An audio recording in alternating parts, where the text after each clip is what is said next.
6절에서 18절 말씀인데요.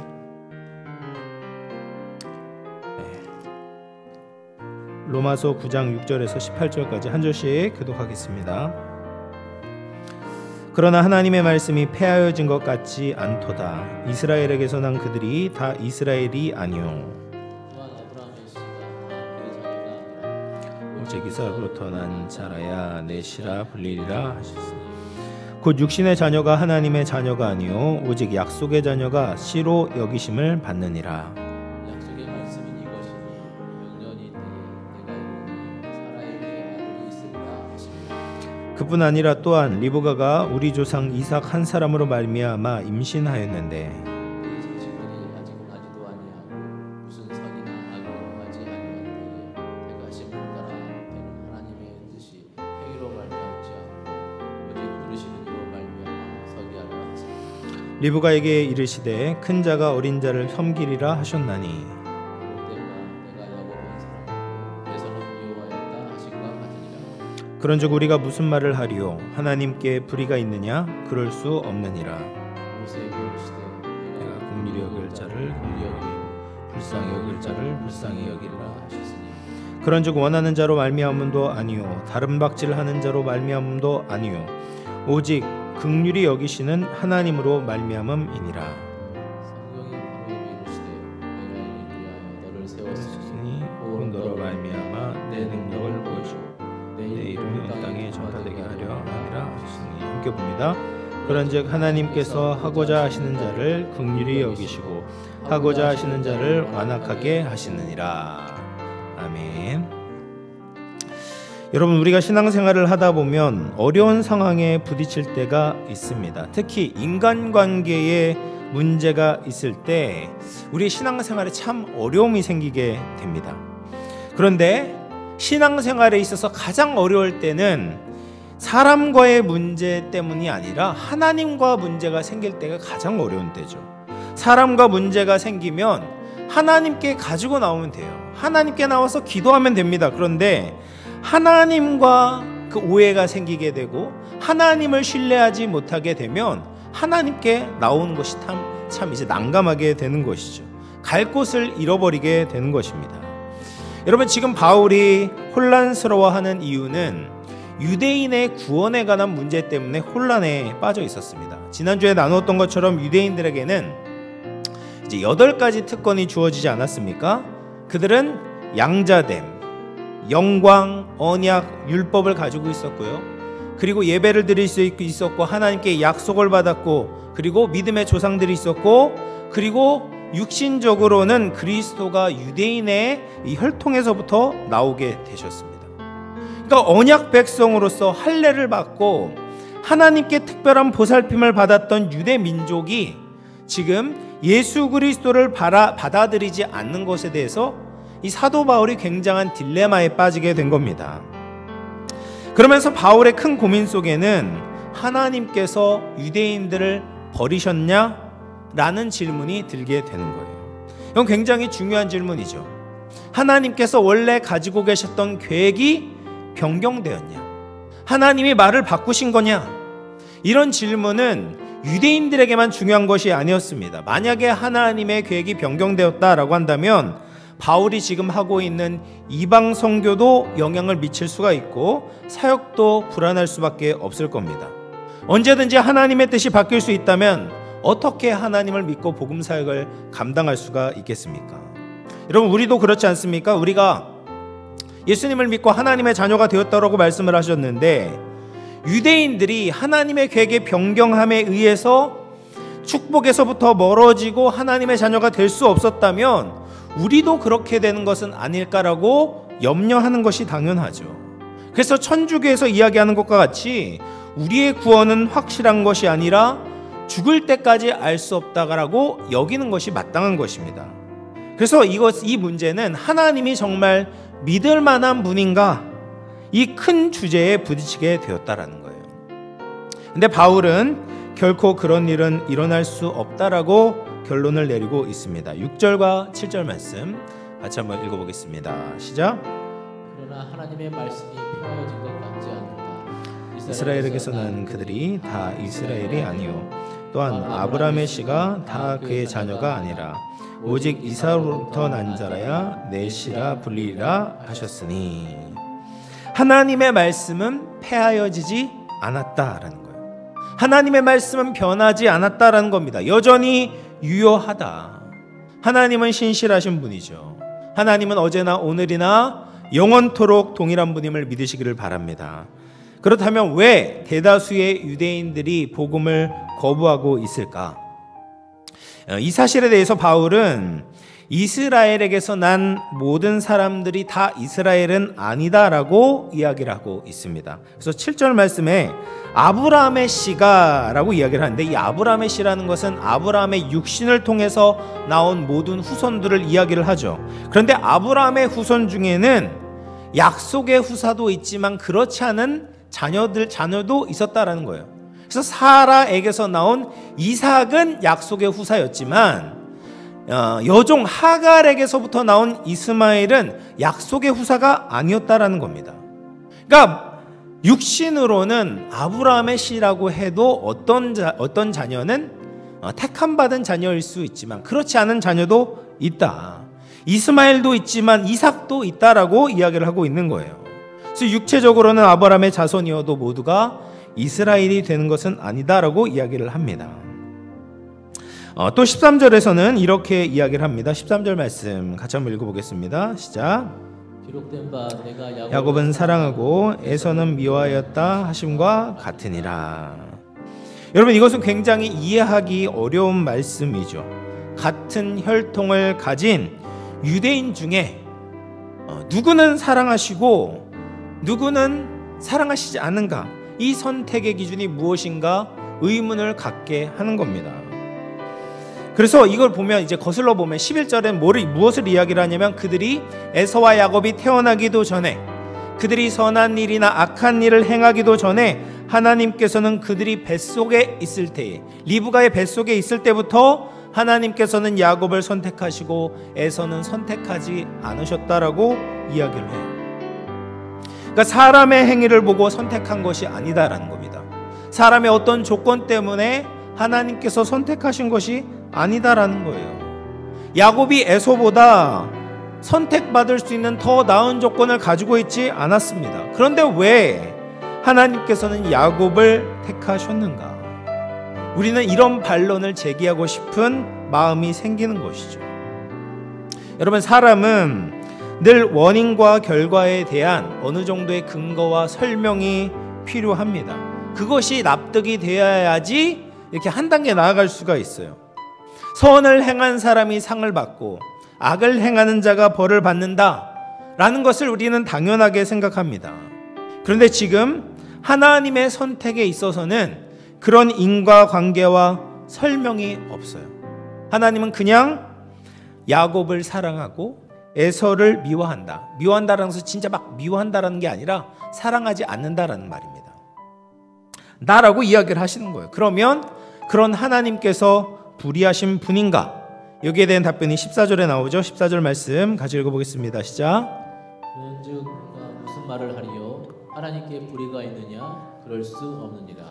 여러분, 이 질문이 하나님의 선택과 관련해서 우리가 가지가 된 질문이죠. 하나님께서 불의하신가? 하나님께서 불공평하신 것 아니냐? 왜 똑같이 기회를 주시지 않냐? 왜 똑같이 사랑을 베푸시지 않는가?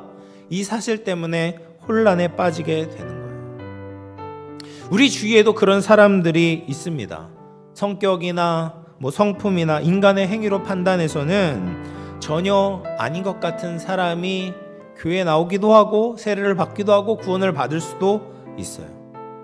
반면 누가 봐도 괜찮은 사람이에요. 굉장히 도덕적인 사람이고 착한 사람이고 남을 도와주려는 마음이 있어요. 그런데 예수님을 믿지 않고 구원과 상관이 없는 사람들도 있습니다. 이런 사람들을 보면서 과연 하나님이 선한 분이신가라는 질문이 들게 되는 겁니다. 이 질문에 대해서 15절에서는 모세에게 하신 말씀을 인용해서 이야기를 하고 있습니다. 15절 말씀 같이 읽어보겠습니다. 시작. 모세에게 이르시되 내가 긍휼히 여길 자를 긍휼히 여기고 불쌍히 여길 자를 불쌍히 여기리라 하셨으니. 여러분, 이 말은 한마디로 하나님은 불의한 분이 아니다라는 거예요. 하나님은 선하신 분이다라는 거예요. 그래서 긍휼히 여길 자를 긍휼히 여기시고, 그리고 불쌍히 여길 자를 불쌍히 여기고 있다라는 거예요. 그럼에도 불구하고 우리는 여기에서도 충분히 이해할 만한 답을 얻을 수는 없습니다.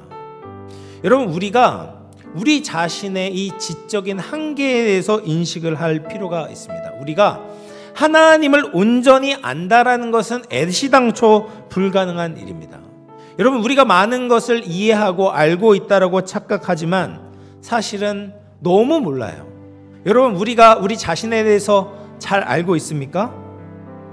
내가 어디가 아픈지 다 아세요? 내가 왜 이런 감정에 드는지 아십니까? 내가 왜 이런 생각과 행동을 하고 있는지 이거 다 알고 조절하실 수 있는 분이 혹시 계십니까? 여러분, 우리는 우리 자신도 다 알지를 못합니다. 또 내 곁에 있는 사람도 몰라요. 가장 가까이에 있는 배우자도 내가 다 알고 있다고 자신할 수 있는 사람이 누가 있겠습니까? 또 자녀는 내가 다 알고 있습니까? 내가 어떤 사람은 다 알고 있다라고 말을 한다면 그것만큼 위험한 것은 없는 거예요. 여러분, 우리는 우리 자신도 모르고 다른 사람도 잘 몰라요. 사람도 모르는데 우리가 어떻게 하나님을 다 알 수가 있겠습니까? 하나님께서 자신을 아무리 설명한다고 해도 우리는 하나님의 차원을 완벽하게 이해할 수는 없는 거예요. 하나님은 우리의 이해 수준을 넘어서시는 분입니다. 그런 겸손한 마음이 우리 가운데 필요하다라는 거예요. 그래서 성경은 이 하나님의 선택에 관련해서는 하나님께서 왜 그렇게 선택하시는지에 대해서 우리를 이해시키려고 하지 않는 거예요. 오히려 하나님의 권리와 권한에 대해서 겸손하게 받아들일 것을 말씀하고 계신 겁니다. 그래서 20절과 21절 말씀 같이 읽어보겠습니다. 시작. 이 사람아, 내가 누구에게 감히 하나님께 방문하느냐? 지음을 받은 물건이 지은 자에게 어찌 나를 이같이 만들었냐 말하겠느냐. 토기장이가 진흙 한 덩어리로 하나는 귀 있을 그릇을 하나는 천 있을 그릇을 만들 권한이 없느냐. 여러분, 진흙이 토기장에게 따지는 겁니다. 토기장이 왜 나를 이 병기에 요강에 사용되는 이런 그릇으로 만들었어? 왜 쟤는 밥그릇으로 만들고 왜 쟤는 왕궁에 들어가는 그릇으로 만들고 나는 왜 이렇게 초라한 집에 가난한 집에 병기로 쓰는 그릇으로 만들었냐? 그렇게 따질 수가 없다라는 거죠.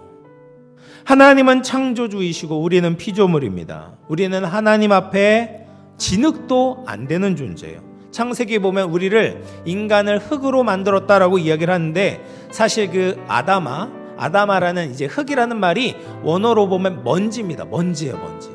여러분, 먼지가 눈에 보입니까? 아니요, 보이지 않아요. 가치가 없어요. 있어도 그만, 없어도 그만입니다. 그런데 그것을 가지고, 그러니까 아무 가치도 없는 그것을 가지고 하나님께서는 사람을 만드신 거예요. 다양하게 만드시는 겁니다.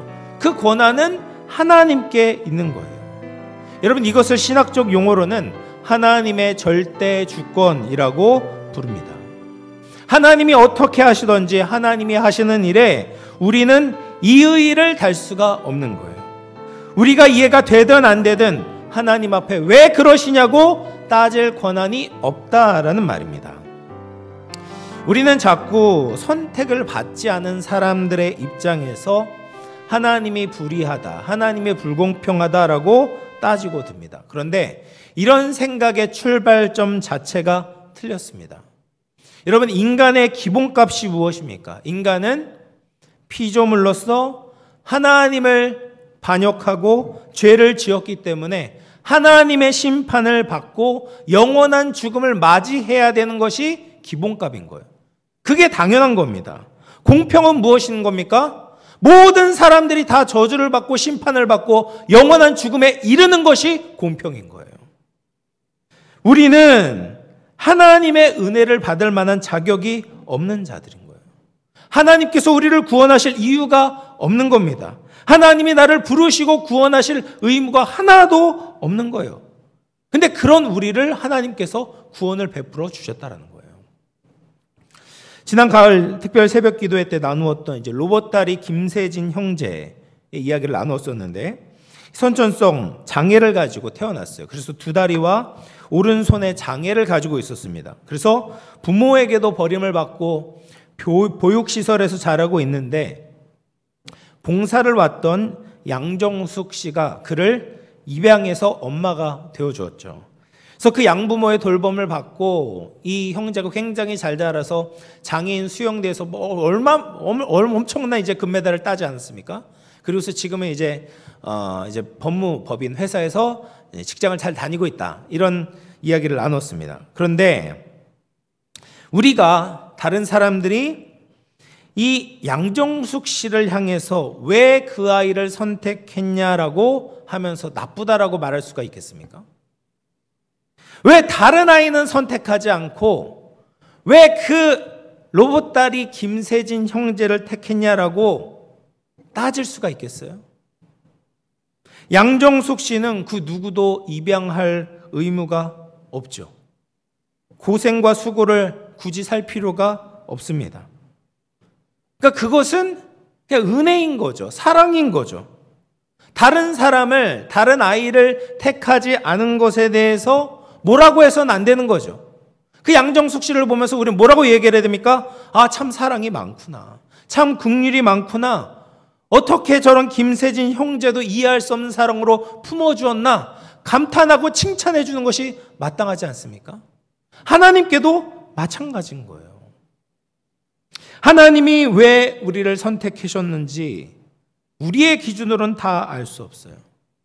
그런데 성경은 하나님이 나를 사랑하셨기 때문에 나를 택하셨다라고 말씀하고 계십니다. 그래서 에베소서 1장을 보면 하나님은 창세전에 그리스도 안에서 우리를 택하시고 우리를 사랑 안에서 그 기쁘신 뜻대로 예정하셨다라고 이야기를 합니다. 그래서 우리를 구원하신 이유, 우리를 선택하신 이유는 딱 하나예요. 우리를 사랑하셔서 그 기쁘신 뜻대로 택하셨다라는 거예요. 왜 나를 사랑하셨는가 이유를 따져도 알 수가 없어요. 분명한 것은 내가 선택받았다는 사실이고 하나님은 선하시고 사랑이 많으신 분이시다라는 것입니다. 이것이 하나님의 주권적인 선택입니다.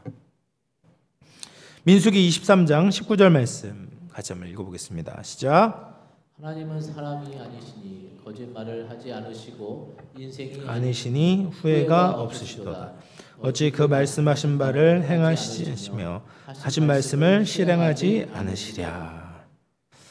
그래서 무슨 말입니까? 하나님은 실수가 없으신 분이기 때문에 하나님의 계획은 절대로 변경되거나 취소된 것이 아니다. 정리해 보면 유대인들을 향한 구원 계획은 애초부터 취소된 것이 아니었어요.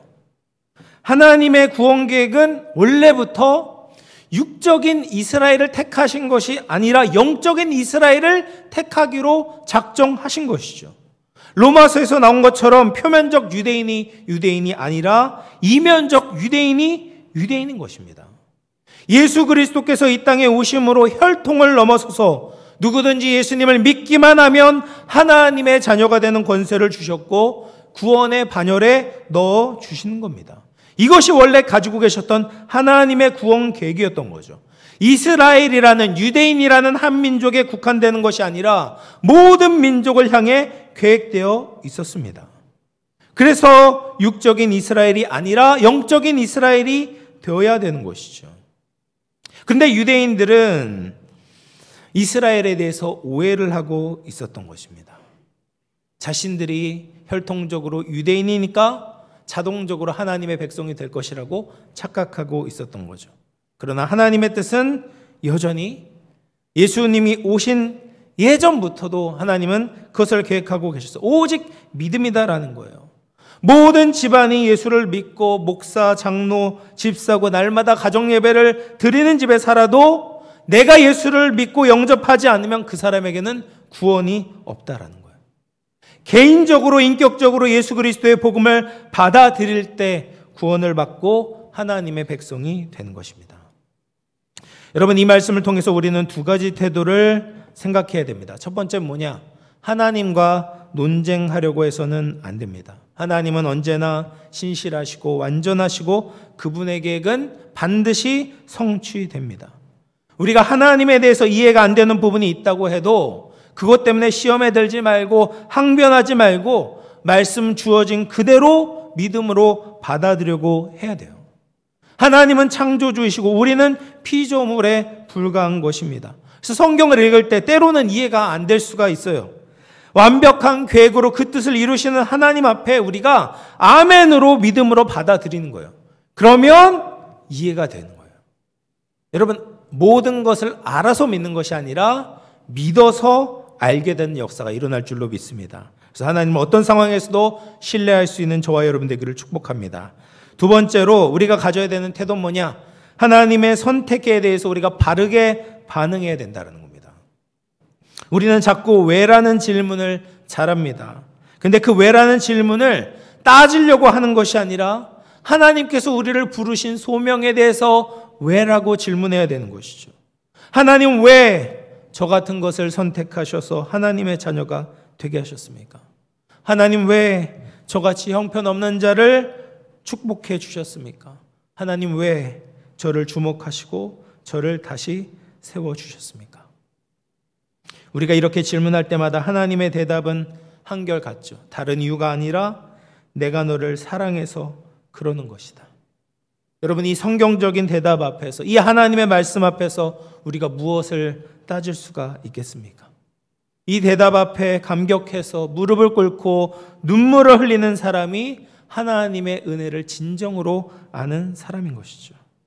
하나님께서 우리에게 이와 같은 축복을 주신 이유가 만약에 우리의 어떤 점 때문이라고 한다면 우리는 늘 불안할 수밖에 없을 것입니다. 그러나 하나님이 우리를 택하신 것은 하나님이 우리를 사랑하셔서 우리를 택하신 것이죠. 이 사랑은 세상 끝날까지 변하지가 않습니다. 왜냐하면 하나님은 어제나 오늘이나 영원토록 동일하신 분이시기 때문입니다. 우리는 시시때때로 변하고 넘어질 때가 있지만 하나님은 변하지 않으십니다. 이 은혜에 감사하고 찬양해야 되는 것이죠. 사랑하는 성도 여러분, 이제 말씀을 마무리하겠습니다. 우리가 절대 주권 안에 있는 하나님의 은혜를 깨닫기를 축복합니다. 절대 주권은 우리의 이성으로 따지고 불평할 진리가 아닙니다. 은혜 받을 만한 자격이 없는 나에게 조건 없이 주시는 사랑과 은혜에 대해서 겸손하게 고개를 숙여야 되는 거죠. 그 은혜 앞에 우리의 마음을 쏟아놓기를 축복합니다. 에서보다 선한 것이 없었지만 사랑받았던 야곱처럼 우리 모두는 하나님께 조건 없는 사랑을 받았습니다. 이 은혜 앞에 날마다 감격하며 경배와 찬송과 영광과 감사를 잃지 않고 믿음의 삶을 살아갈 수 있는 우리 모든 영혼의 권속들 다 되시기를 주님의 이름으로 축원을 드리겠습니다. 우리 기도하기 전에 보소서 주님 같이 한번 찬양하고 말씀을 생각하며 기도하도록 하겠습니다.